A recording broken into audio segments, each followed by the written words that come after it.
시청자 여러분, JTBC 뉴스룸을 시작하겠습니다. 최상병 사건 수사를 경찰에 맡겼다가 갑자기 다시 찾아온 날, 그리고 경찰에 그 사건을 보낸 해병대 자체 수사단장을 보직 해임한 날, 모두 지난해 8월 2일입니다. 바로 이날 윤석열 대통령이 개인 휴대전화로 이종섭 당시 국방부 장관에게 3차례 전화한 사실이 확인됐습니다. 시간상으로만 따져보면 특히 이 중 대통령과의 첫 번째 통화를 끊은 뒤 장관은 곧바로 이어서 수사단장의 보직 해임을 지시하는 전화를 걸었습니다. 이 전 장관은 대통령 통화와는 무관한 지시였다고 반박했는데 먼저 김민관 기자 보도 보시고 스튜디오에서 따져보겠습니다.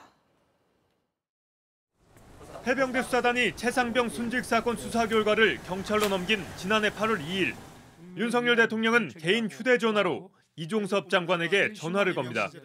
12시 7분 44초에 시작된 통화는 4분 5초간 이어졌습니다. 통화를 마친 뒤 이종섭 장관은 김계환 해병대 사령관을 통해 박정훈 수사단장에 대한 보직 해임을 지시한 것으로 파악됩니다.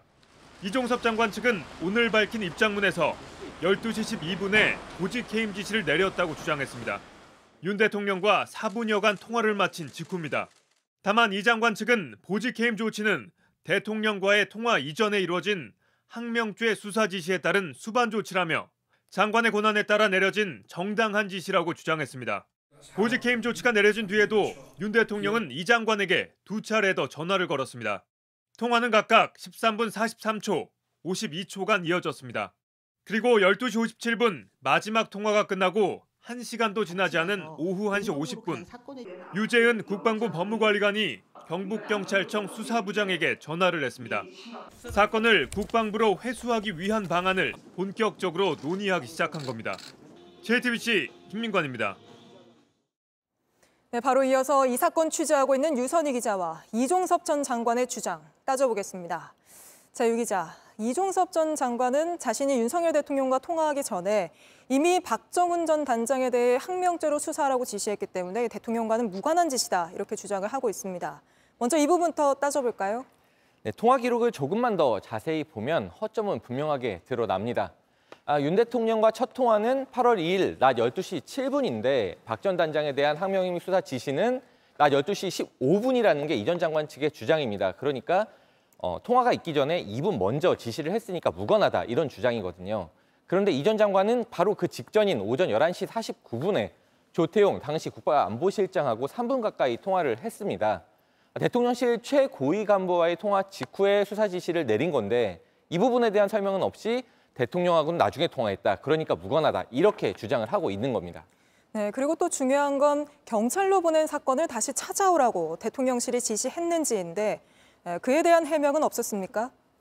네, 이 전 장관이 박 전 단장에 대한 항명죄 수사를 지시했기 때문에 그에 따라서 회수가 자연스럽게 진행된 것이다, 이렇게 해명을 했습니다.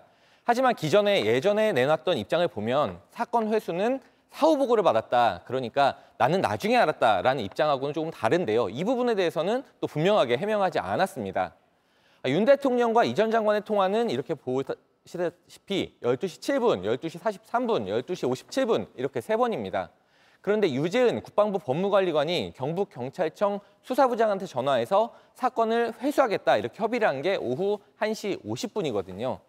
이 전 장관이 대통령과 통화하고 채 1시간이 안 돼서 국방부가 사건을 회수하기 시작을 했는데 당시에 전화로 무슨 얘기를 했는지는 밝히지 않고 그냥 무관하다, 또 항명죄 수사에 따른 당연한 조치였다, 이렇게 설명하는 것만으로는 충분하지가 않습니다.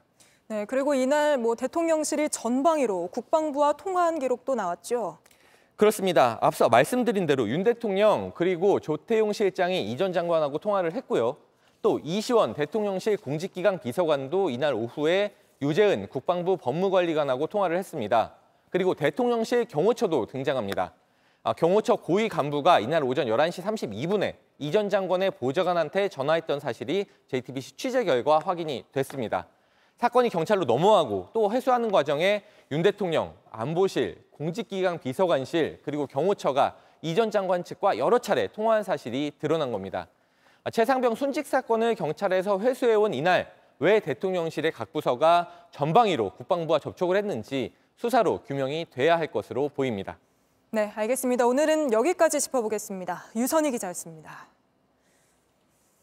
윤석열 대통령이 오늘 4개 법안에 대해 거부권을 행사했습니다. 어제 민주당 주도로 통과한 5개 법안 중 세월호 피해 지원 특별법을 제외한 전세사기 특별법, 민주유공자법 등 4개 법안을 국회로 돌려보낸 겁니다. 이로써 윤 대통령이 거부권을 행사한 법안은 모두 14개가 됐습니다. 강희연 기자입니다. 전날 본회의에서 민주당 의원들만 참석한 채 통과된 법안은 전세사기 특별법을 포함해 모두 5건입니다. 정부는 한덕수 총리 주재로 임시 국무회의를 열고 이 중 세월호 피해 지원 특별법은 수용하기로 했습니다. 하지만 나머지 4개 법안에 대해선 거부권, 즉 제2요구안을 의결했습니다.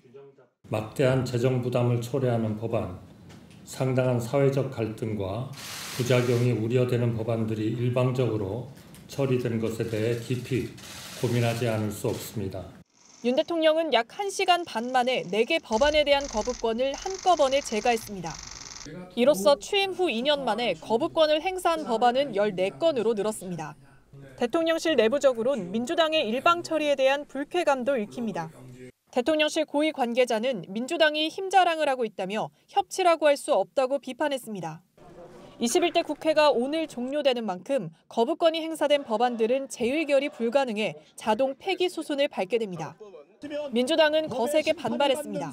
또 거부권을 행사하겠다는 대통령, 이게 정상입니까? 삼권 분립 정신을 뒤흔드는 반민주적 폭거를 강력하게 규탄합니다.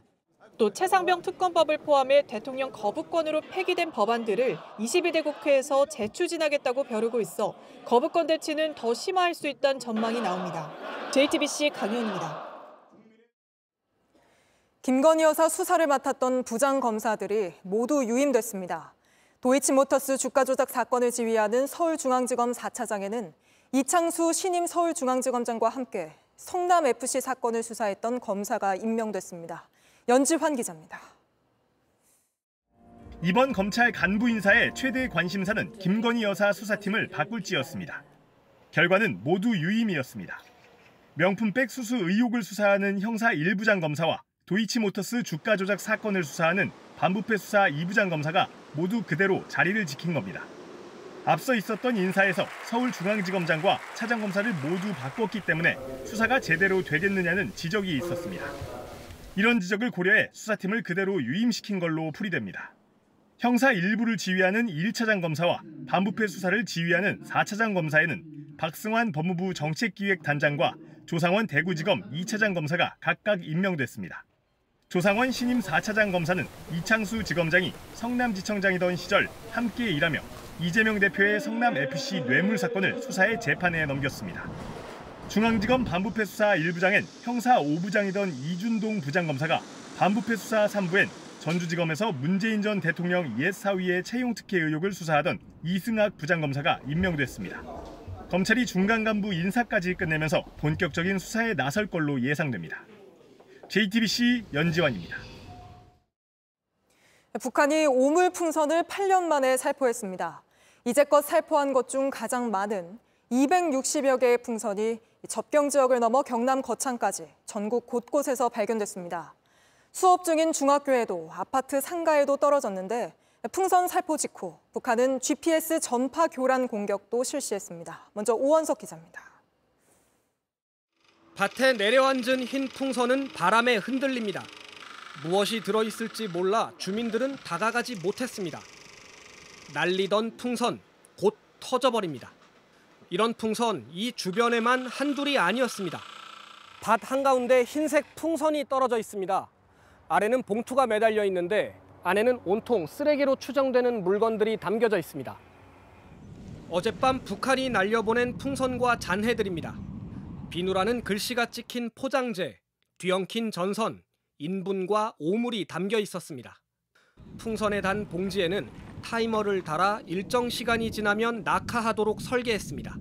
낙하된 풍선은 군 화생방 신속대응팀과 폭발물 처리반이 수거하고 있고 이런 풍선은 경기도와 강원도 등 접경지대를 넘어 서울과 전라도, 경상도 등 전국에서 잇따라 발견됐습니다. 군은 이런 대남전단 풍선을 260여 개를 관측했다고 밝혔습니다. 하루 날린 풍선으로는 역대 가장 많은 개수입니다.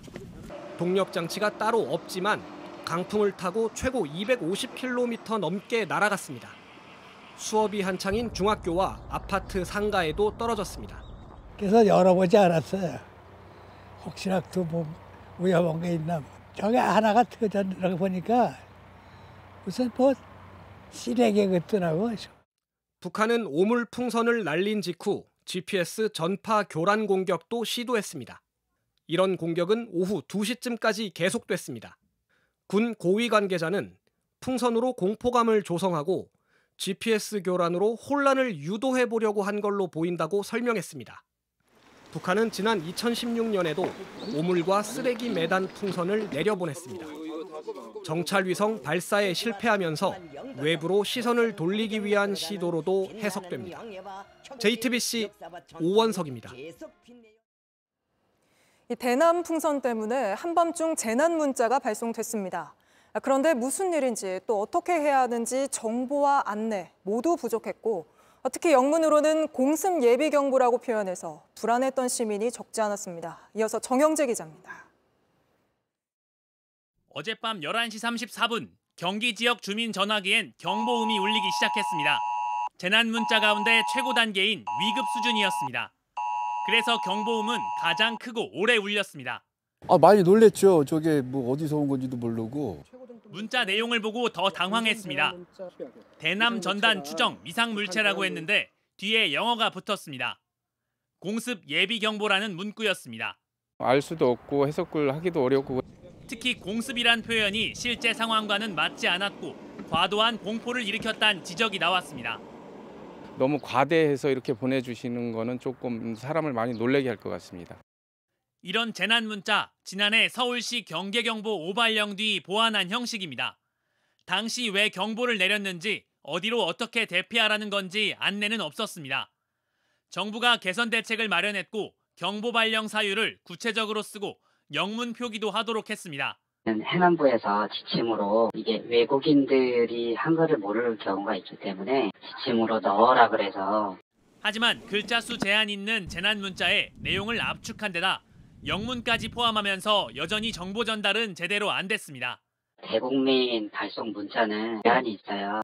이렇게 길게까지 못 보내고요. 문자 길이에 맞춰서 말하자면 편집을 한 거고요. 지난해보다 나아졌지만 아직 급박한 상황에 대처하기에는 모자라 보입니다. JTBC 정영재입니다. 가수 김호중 씨가 음주 뺑소니 사고 직후 매니저에게 전화를 걸어 대신 자수해달라고 직접 요구하는 통화 녹취를 경찰이 확보했습니다. 경찰은 이걸 바탕으로 형량이 더 무거운 범인 도피 교사 혐의를 적용할 계획입니다. 구속된 김 씨는 여전히 술은 마셨지만 만취 상태는 아니었다는 입장을 고수하고 있습니다. 정인아 기자가 취재했습니다. 가수 김호중 씨는 사고 10일 만에 술을 마셨다는 걸 인정했습니다. 소주 10잔 정도의 녹차를 섞어 마셨다고 했습니다. 만취는 아니었다는 취지입니다. 김 씨 주장과 다른 진술도 나왔지만 입장을 밝히진 않았습니다. 소주 3병 마셨다는 유용주 전 직원 진술이 있는데 거짓말하신 건가요? 오늘 있는 신문을 잘 받겠습니다. 진심으로 죄송합니다. 구속된 뒤에도 만취는 아니었다는 입장을 고수하고 있는 걸로 파악됐습니다. 경찰이 확보한 김 씨의 휴대전화 잠금을 푸는 것도 일부만 협조하고 있습니다. 하지만 경찰은 혐의 입증을 자신하고 있습니다.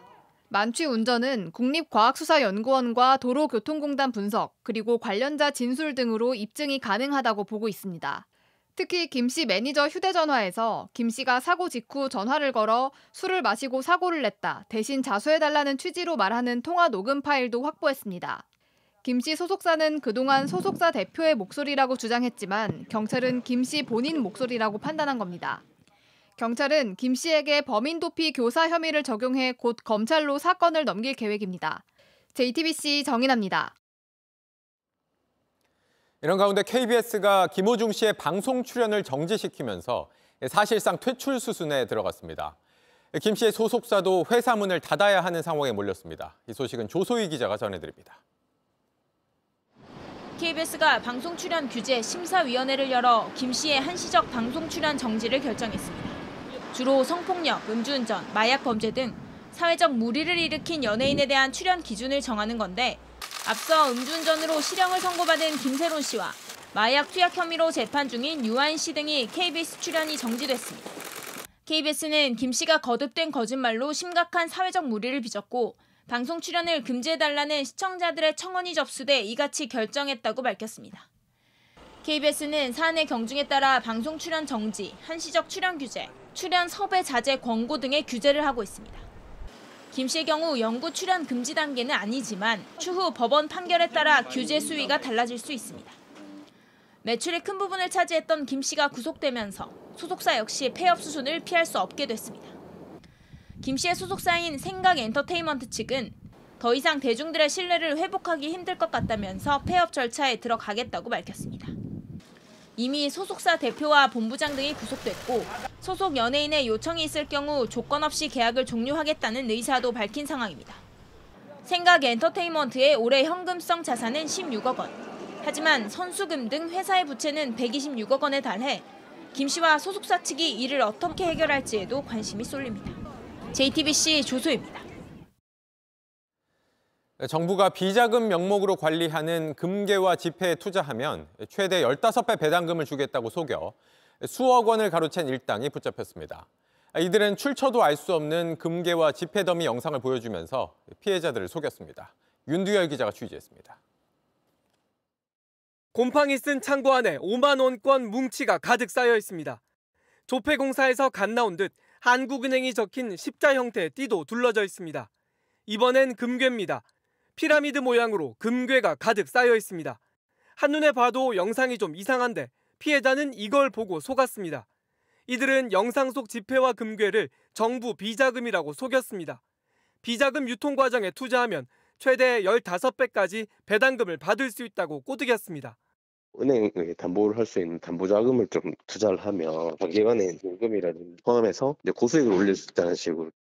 피해자가 이 말을 믿지 못하자 이들은 금괴 보관창고 팀장 역할을 하며 금괴 영상을 보여줬습니다. 23년 10월 26일 20시 50분 사장님 물건 보러 오십시오. 이 영상을 본 피해자는 6차례에 걸쳐 2억 7,700만 원을 보냈습니다. 돈을 가로챈 60대 2명은 곧바로 잠적했습니다. 이 돈 빚 갚고 생활비로 쓰다가 경찰에 붙잡혔습니다. 변호사 선임하실 수 있고 한 연락도 없이 적은 돈 내고 큰 돈 만질 수 있는 요행은 로또 말고는 없다는 것. 사기 안 당하려면 명심해야 합니다. JTBC 윤두열입니다. 인공지능 AI 기술을 이용해 로또 같은 복권 당첨 번호를 예측해준다는 업체들이 많습니다.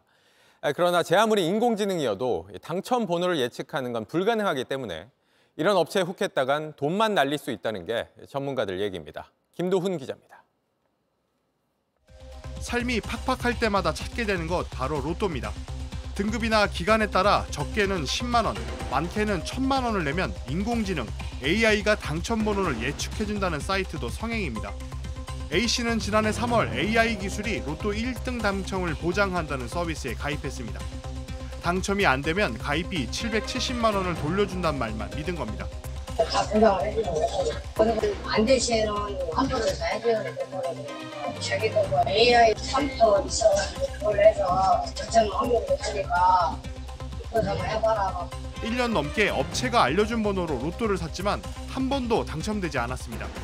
최근 환불을 요구하자 연락도 끊겼습니다. 1, 2등 목표로 해서 해주신다고 했는데 하모니가 3등, 4등 한 번도 안 나오고 돈만 날린 상황이 됐어요. 고금리와 고물가 여파로 로또 판매가 늘면서 비슷한 피해는 매년 느는 추세입니다. 피해 구제 신청은 최근 2년간 연간 600건 넘게 접수됐습니다. 그중 절반가량은 돈을 돌려받거나 합의 처리가 됐지만 나머지는 한 푼도 돌려받지 못했습니다. 업체와 연락이 끊긴 경우도 지난해 1분기 7%에서 올해 20% 가까이로 급증했습니다. 소비자원은 로또 당첨번호 예측 서비스는 과학적 근거가 없는데도 피해자가 계속 늘고 있다며 주의를 당부했습니다. JTBC 김도훈입니다. 해외 국제 전화를 010으로 시작하는 국내 번호로 바꿔주는 불법 중계기 수백 대를 동원해 보이스피싱을 벌인 일당이 붙잡혔습니다. 이들은 보이스피싱만 한 게 아니라 부업처럼 마약까지 유통했습니다. 김한수 기자입니다. 방 한쪽에 휴대전화 수십 대가 놓여 있습니다. 해외에서 걸려온 전화번호를 국내 010 번호로 바꿔주는 불법 중객입니다. 해외 총책 A씨는 국내 총책 B씨에게 중객이 관리를 맡기고 관리자 한 명당 3,400여만 원의 월급을 줬습니다. B씨는 지난해 5월부터 중객이 580대를 운영하며 보이스피싱으로 81명으로부터 11억 원을 가로챘습니다. 여기서 그치지 않았습니다. 지난해 11월부터는 A씨가 B씨에게 마약 유통도 지시했습니다. 필리핀에서 마약을 백팩에 숨겨 들여온 뒤 중간 전달책을 활용하는 이른바 던지기 수법을 썼습니다. 이들이 쓴 텔레그램 메시지입니다. 마약을 숨긴 장소 사진을 찍어서 올립니다. 15층 한 층 위 계단 전등 안쪽에 붙여놨다고 썼습니다. 받을 사람이 감사하다고도 적었습니다. 이들이 들여온 마약은 시가로 29억 원 상당입니다. 압수한 것까지 합치면 5.77kg인데 5.77kg를 갖다가 개별 한 사람씩 투여하면 190만 명 예산이 나오네요. 경찰은 이들 일당 27명을 검거하고 국내 총책 B씨 등 17명을 구속했습니다.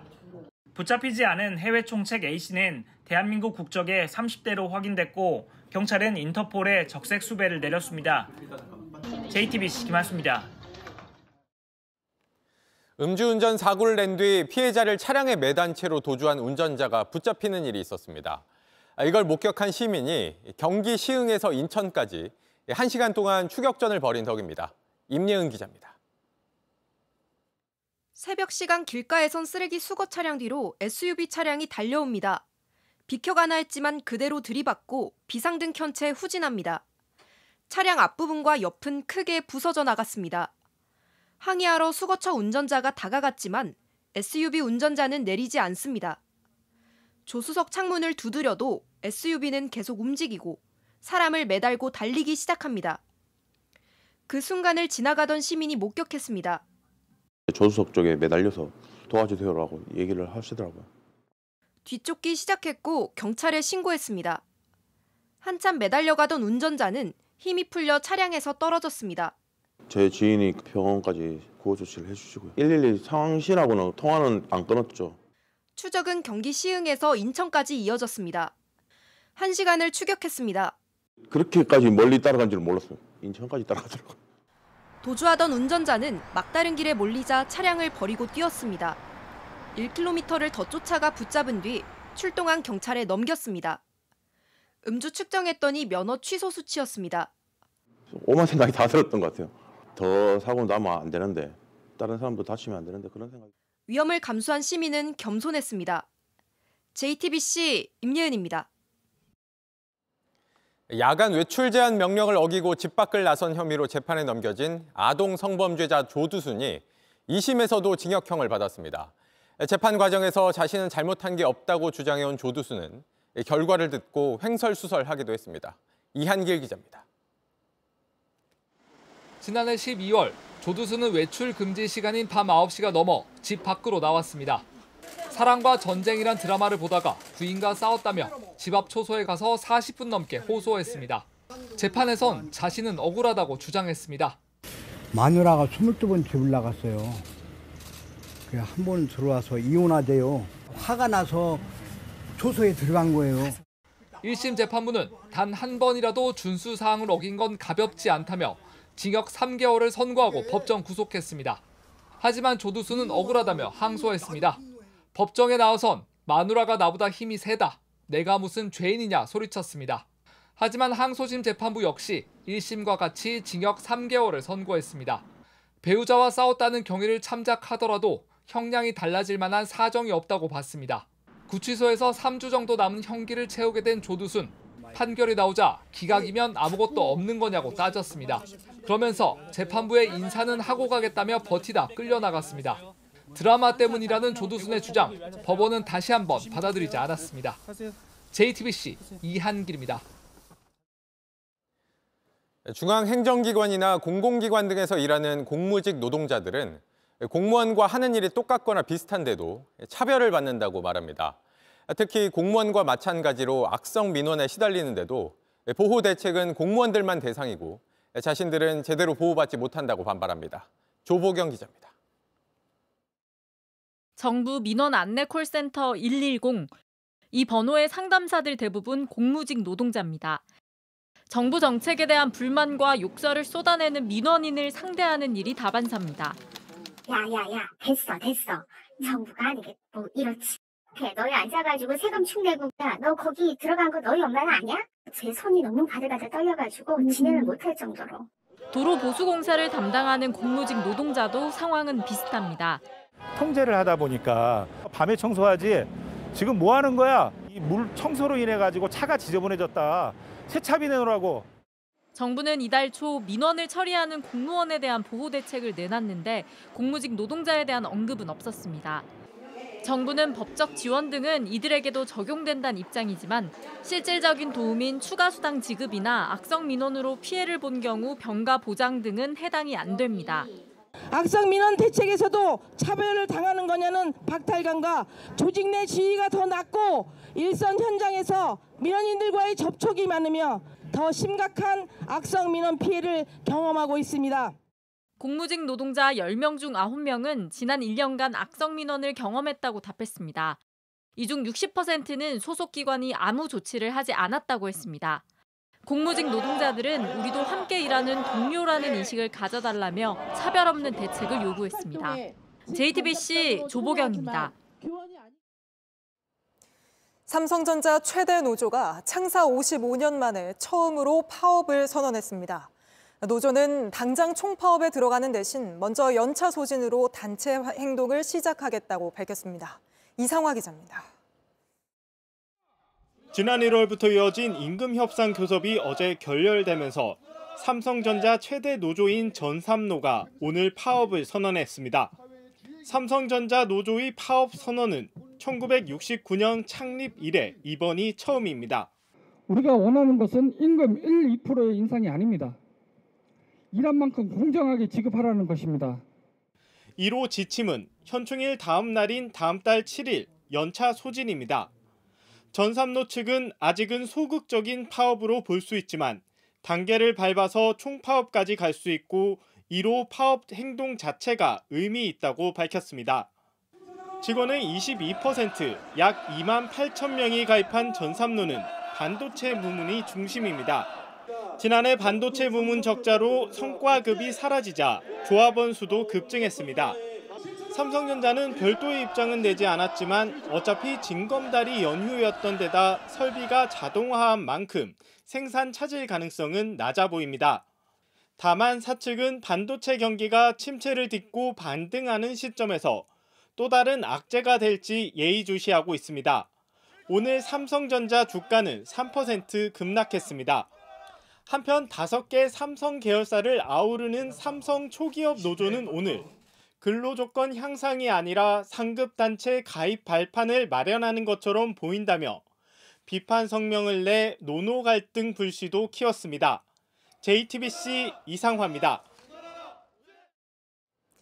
지난 3월 출생아 수가 처음으로 2만 명 아래로 떨어진 걸로 나타났습니다.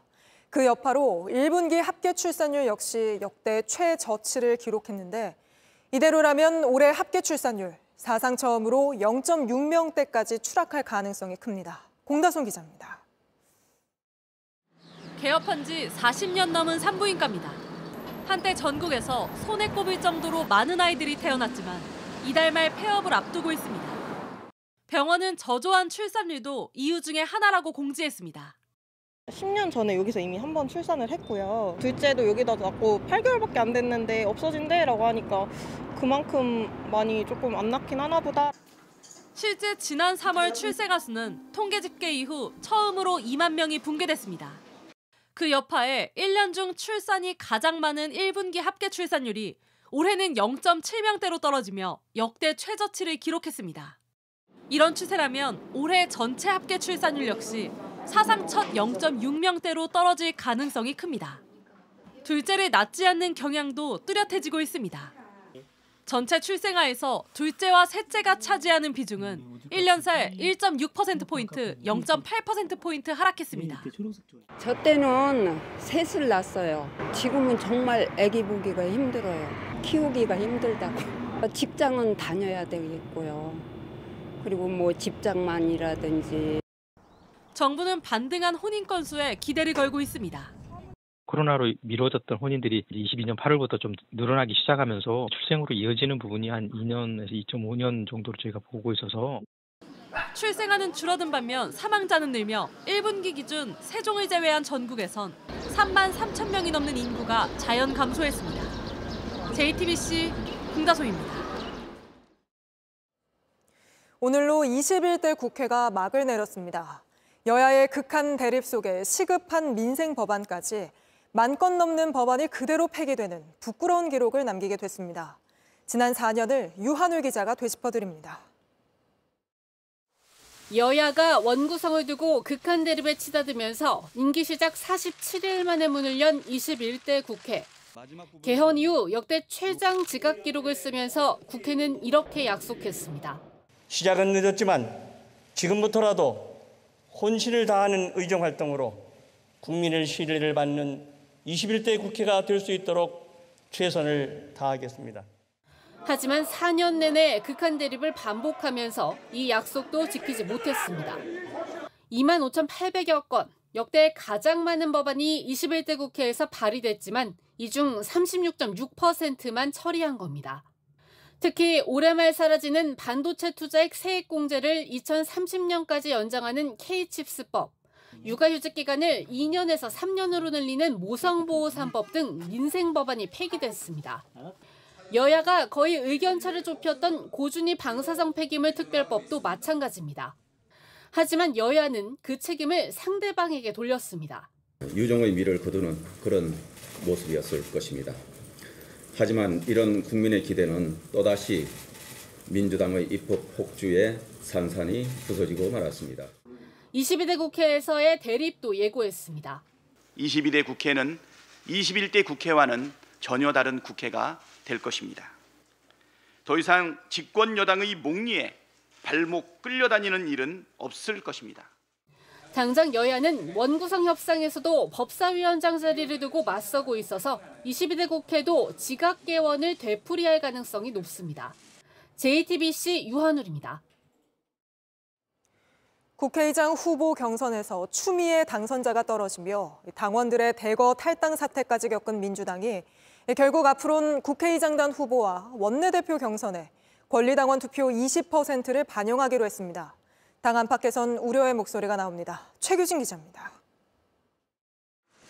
민주당 비공개 최고위원회의에 보고된 당원 당규 개정안의 핵심은 당원들의 권한 강화입니다. 특히 국회의장 경선과 원내대표 선거에 권리 당원들의 투표 결과를 20% 반영하는 내용이 포함되어 있습니다. 국회의장 후보 경선 이후 2만 명 넘는 당원들이 탈당하자 당원 주권을 앞세워 달래기에 나선 겁니다. 시대에 맞춰 새로운 것을 넣거나 때론 불필요하거나 시대에 맞지 않는 것은 되돌리고 과감히 버리는 것이 혁신의 과정이었습니다. 이번 당원 당규 개정안은 민주내 혁신의 과정을 이어가 당원 주권 시대를 활짝 열어가겠습니다. 이뿐 아니라 당원 주권국을 신설하고 시도당 위원장 선출에도 권리당원과 대의원의 표 비율을 20대 1 미만으로 제한해 권리당원 권한을 늘리는 내용 등도 담겼습니다. 지도부와 친명계는 당원 참여 확대는 시대 변화에 따른 당연한 흐름이란 입장입니다. 기본적으로 방향은 맞다고 보고 있습니다. 예. 당비를 낸 권리당원들이 어쨌든 그들의 목소리를 당에 전달하고 또 관철시킬 수 있는 그런 시스템이 필요하다고 좀 보고 있고요. 하지만 당 안팎에선 강성 당원들의 영향력을 극대화하는 것이란 우려가 적지 않습니다. 특히 국회법상 중립을 지켜야 할 국회의장단 선출까지 관여하는 건 의회 민주주의 제도상 부적절하다는 지적입니다. 민주당 한 의원은 국회법상 의장을 뽑는 건 국회의원으로 법 위반과 편법의 소지가 있다고 지적했습니다. 한 전직 국회의장도 삼권 분립의 원칙에 따라 국회가 존중받을 권리를 포기하고 정당 민주주의를 핍박하는 것이라고 비판했습니다. JTBC 최규진입니다.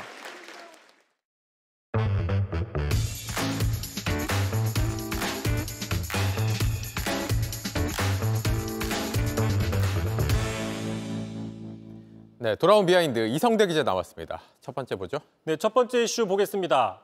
김호중, 너나 나나 거기서 거기. 자, 음주 뺑소니 혐의로 구속된 가수 김호중 씨 여파가 정치권까지 번지고 있습니다. 네. 자, 너나나나 김호중 씨를 빗대서 상대방을 공격하고 있는 건데요.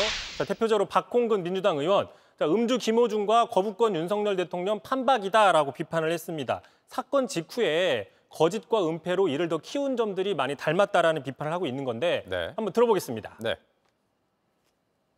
김호중 씨가 처음에 절대 술 안 마셨다 이렇게 했다가 나중에 알코올 부산물을 이제 검출하니까 그때 시인하지 않았습니까? 대통령도 마찬가지로 정황이 드러나니까 경무한 게 무슨 죄냐. 사실상 시인을 하고 있지 않습니까? 그것도 다르지 않은 것이죠. 네, 아무래도 이 김호중 씨 사건이 워낙 화제다 보니까 이걸 빗대서 좀 비판을 하고 있군요. 그렇습니다. 그런데 참고로 김호중 씨와 윤 대통령의 연관성 과거에도 좀 나온 적이 있습니다. 네. 자, 윤 대통령이 검찰총장 시절이죠. 자, 국감장에 나와서 전 정권과 각을 세우던 즈음인 2020년 10월 즈음입니다. 한 일간지 칼럼에서 이렇게 기사가 나왔어요. 자, 혹시 트바로티 김호중 좋아하세요라고 해서 두 사람의 공통점을 크게 3가지로 꼽았습니다. 네. 자, 노래 잘하는 가수로서 자기 분야의 전문가다. 나쁜 놈 잘 잡는 검사. 그리고 조폭과 연관이 있다. 그리고 마지막으로 가장 큰 공통점인데 강성 팬덤이 있다라고 얘기를 했습니다. 네. 그러면서 이렇게 얘기를 했는데요. 자, 김호중 같은 경우에는 온갖 의혹이 쏟아졌는데도 불구하고 팬심이 어찌나 막강한지 자, 이 모든 것은 김호중을 음해하는 불순한 의도라며 더 결집한다라고 얘기를 했고요.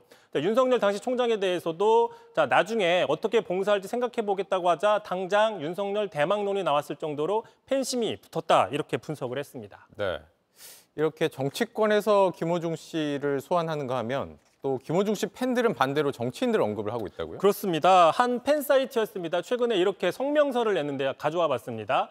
자, 뭐라고 얘기를 했느냐면 자, 항소심에서 징역 2년을 선고받은 국회의원에 출마한 당선인 또 불체포 특권 포기 선언을 뒤집고 당의 부결을 읍수했던 당선인도 있다. 왜 김호중만 갖고 뭐라고 하냐 했어요. 네. 누가 봐도 조국 대표와 이재명 대표를 지적한 게 아니냐라는 분석들이 나오고 있고요. 또 있습니다. 뭐라고 얘기를 했느냐. 자, 4년 동안 단 한 차례 검찰 소환 조사도 받지 않은 무소불위의 피의자도 있다. 왜 김호중만 갖고 뭐라고 하느냐. 네. 그 누굴까요?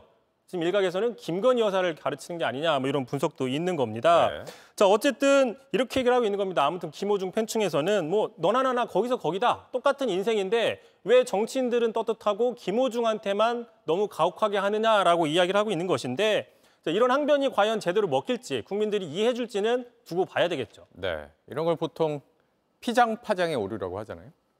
내로남불. 네. 다음 이슈 볼까요? 자, 두 번째 이슈 바로 가겠습니다. 자, 논리모순 물음표, 논리모순 마침표가 아니라 느낌표죠. 자, 어제였습니다. 윤 대통령과 이종섭 전 장관이 지난해 8월 2일이었습니다. 그때가 언제였죠? 자, 경찰의 수사 결과를 이첩했다가 번복한 당일날 3번 통화한 사실이 공개되면서 자, 야당에서는 지금 이걸 가지고 국면 전환 총공세를 하고 있는데 여당에서는 아니다. 그 반대 주장이 나오고 있어요. 자, 장동혁 원내수석 대변인 이렇게 얘기를 했습니다. 이것은 공수처가 신속하게 사실관계를 규명하고 있다는 뜻이다라고 얘기를 하면서 수사 결과를 지켜보면 되는 일이기 때문에 특검부터 하자는 것은 논리적인 모순이다라고 얘기를 했습니다. 다시 얘기하면 수사기관이 아주 수사를 잘하고 있기 때문에 특검은 불필요하다 이런 주장을 하고 있는 것이죠. 네. 그런데 이렇게 주장을 할 수 있으려면 이 대통령 통화 내역이 공수처 수사로 나온 게 맞아야 되잖아요. 그게 맞습니까? 그렇습니다. 일단은 이 사건 크게 3가지 흐름으로 수사가 진행되고 있습니다. 네. 순직 사건 자체는 경북경찰청이 하고요. 수사 외압 문제는 공수처, 그리고 박정훈 대령의 항명 사건은 지금 속도가 빨라서 재판 중인데 어제 공개됐던 그 통화 내역은 바로 저 재판 중에서 박 전 대령 측이 증거 신청을 해서 열람을 해서 나온 사실입니다. 그러니까 공수처 수사가 아니라 재판 과정을 그렇습니다. 앵커 말씀하신 것처럼 수사로 나온 증거 확보가 된 게 아니라 법원의 어떤 증거로 나온 거기 때문에 자, 이런 상황이면 다시 장동혁 대변인의 이야기를 보시면 자, 이 내역이 공개된 거는 공수처 사실을 규명하고 있다는 것이라고 얘기했는데 사실관계가 좀 틀린 것이죠. 네. 여기서 논리적인 모순이 나올 수밖에 없다는 것이고요. 자, 따라서 공수처가 이 내용을 받아가지고 수사에 더 직접적으로 적극적으로 나설지는 모르겠지만 만약 이런 사실을 아직 확보하지 못했다면 수사가 미진하다는 뜻이고 그럼 결과적으로 특검이 더 필요한 게 아니냐 이렇게 논리가 갈 수밖에 없다는 겁니다. 네, 이성대 기자였습니다. 잘 들었습니다. 서울 여의도 한강공원에 있는 영화 괴물의 조형물을 놓고 보기 흉하다는 논란이 계속됐는데 결국 다음 주에 철거됩니다. 서울시는 한강의 다른 조형물들도 모두 살펴보고 철거할지 말지 결정한다는 방침입니다. 신진 기자입니다.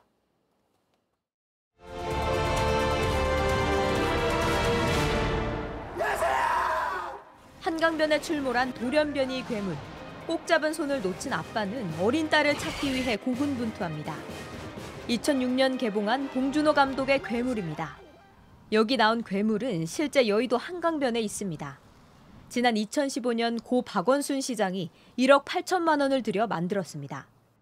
높이는 제 키보다 큰 3m, 그리고 전체 길이는 10m가 넘습니다. 만들 때부터 말이 많았는데 세월이 지나니 뭔지 모르겠다, 흉물스럽다는 목소리가 더 커졌습니다. 자연 경치랑 조금 안 어울린다는 느낌이 들어서 굳이 있어야 되나? 영화를 안 본 친구들이랑 온 적이 있는데 왜 저런 게 한강에 있어? 라는 친구. 서울시는 다음 주에 이 조형물을 철거하기로 확정했습니다. 다른 곳으로 옮기지 않고 완전히 폐기 처분합니다. 조형물을 가져다 쓰겠다는 기업도 있었지만 저작권을 가진 영화 제작사가 반대했습니다. 서울 한강공원에 이런 미술 작품이 46개 있습니다. 이렇게 곳곳이 녹슬고 낡은 어선 조형물은 도대체 왜 여기 있는지 알 수 없다는 의견이 많습니다. 꾸준히 흉물 논란이 있어 왔는데 서울시는 전부 실태 조사하기로 했습니다. 만들 때도 큰 돈을 들였던 이런 조형물, 철거에도 하나당 수백만 원씩 세금이 들어갑니다. JTBC 신진입니다. 일본에선 엔저 현상과 함께 전 세계 관광객이 과도하게 몰리면서 여러 문제가 발생하고 있습니다. 사진 명소로 꼽히는 후지산 인근 작은 마을은 관광객들 때문에 가림막까지 설치했는데 일부 관광객들은 가림막에 구멍을 뚫으며 사진을 찍고 있습니다. 정원석 특파원이 취재했습니다. 일본 야마나시현 가와구치코 마을. 길 건너편에서 편의점을 끼고 찍는 후지산의 절경이 일품입니다. 2년 전 소셜미디어에서 입소문을 타며 관광객들의 필수 코스가 됐습니다. 문제는 도로까지 나와 사진을 찍거나 무단 횡단을 하고 쓰레기도 아무데나 버린다는 점입니다. 오버투어리즘 문제가 심각하게 불거진 뒤에 지금은 어떻게 바뀌었는지 현장을 찾아와 봤습니다. 높이 2.5m의 검정색 가림막과 펜스가 20m에 걸쳐서 쳐져 있기 때문에 사진을 찍을 수 없도록 만들어놨는데요. 지난주 화요일 날 생겼으니까 이제 막 일주일이 넘었습니다. It looks very bad, yes. Yeah, there could have been a nicer way to do it, I think. But I think at some point you just get tired and you get mad and then you're just like, just do it. But I don't know what better way they could have. Many people take pictures there, so it's very beautiful. We don't want to. 일부 관광객들은 그래도 사진을 찍겠다는 욕심에 가림막에 구멍을 뚫었습니다. 보다 못한 지자체 측은 아예 관리인을 두고 감시에 들어갔습니다. 穴でも開けなきゃ良かったじゃないかと思うよこれで。穴開けられたからまた問題になってるみたいだけど。 It's just bad. Honestly, it's disrespectful. People just need to learn that, there are rules in place. Respect the culture. You're on holidays. It's not your home. 급한 대로 땜질식 처방은 내놨지만 근본적인 문제는 그대로입니다. 여전히 무단 횡단이 빈번했고 차들은 신경질적으로 경적을 울려댔습니다. 사람들이 좁은 인도에서 엉키며 차도로 튕겨져 나가기도 했습니다. 야마나시에서 JTBC 정원석입니다.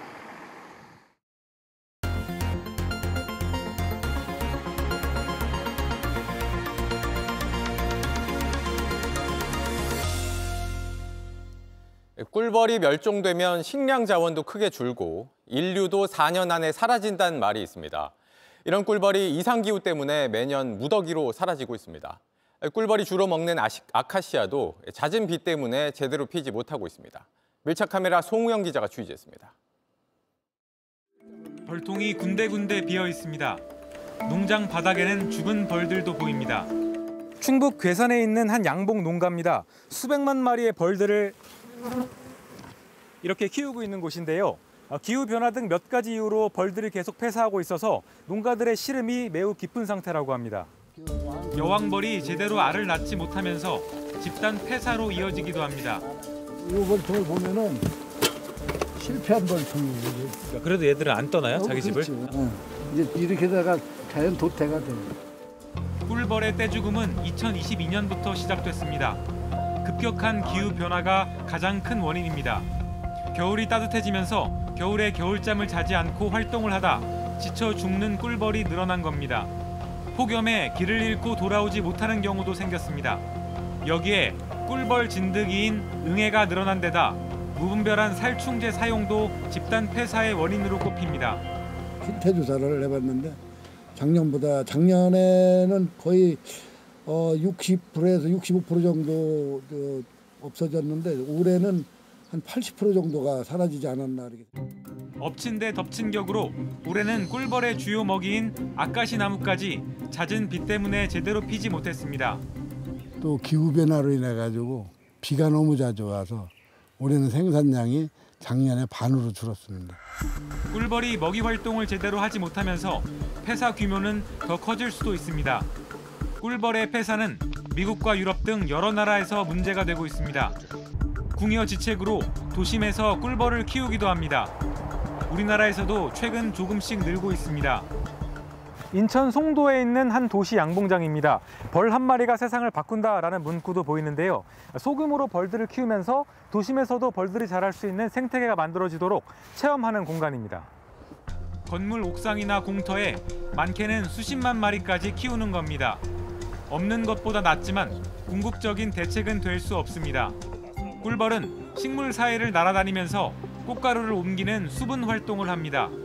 전 세계 식량의 90%를 차지하는 농작물 가운데 70% 이상이 이런 수분 활동이 있어야 생산이 됩니다. 그래서 꿀벌이 사라지면 인류도 사라질 수 있다는 경고가 나오는 겁니다.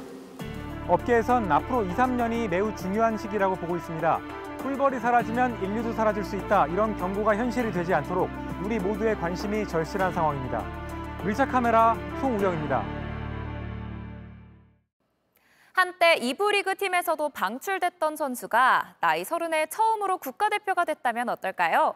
포항의 수문장 황인재 선수에겐 인생 역전이라는 말이 참 잘 어울립니다. 홍지용 기자가 전해드립니다. 높게 날아오는 크로스를 가볍게 걷어내고 곧바로 돌아오는 강슛도 손으로 쳐냅니다. 난데없는 왼발 터닝 슛도 본능적으로 튕겨냅니다. 어지간한 슛으로는 뚫을 수 없습니다. 포항의 골문을 지키는 황인재입니다. 이번 시즌 15경기에서 12골을 내줬는데 무실점 경기는 6번이나 됩니다.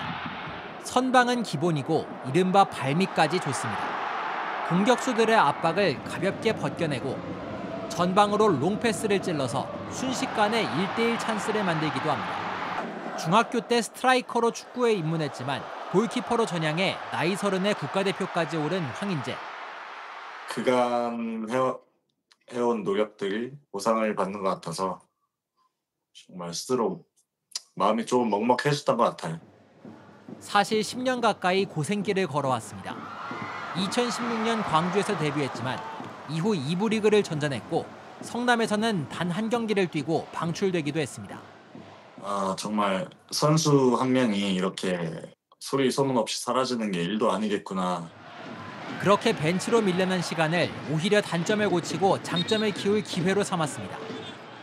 에데르송 선수 같은 이제 좋은 킥력, 빌드업 능력, 아니면 국내에 있는 현우 형의 선방 능력, 밑에서부터 패스로 제가 풀어준다면 뭔가 공격적으로 더 기회가 많이 생기고. 포항의 수호신으로 거듭난 황인재는 이제 월드컵을 꿈꾸고 있습니다. 월드컵 본선 진출을 이뤄내서 다음 월드컵 이제 명단에 올라가는 게 앞으로의 목표라고 할 수 있을 것 같아요. JTBC 홍주입니다.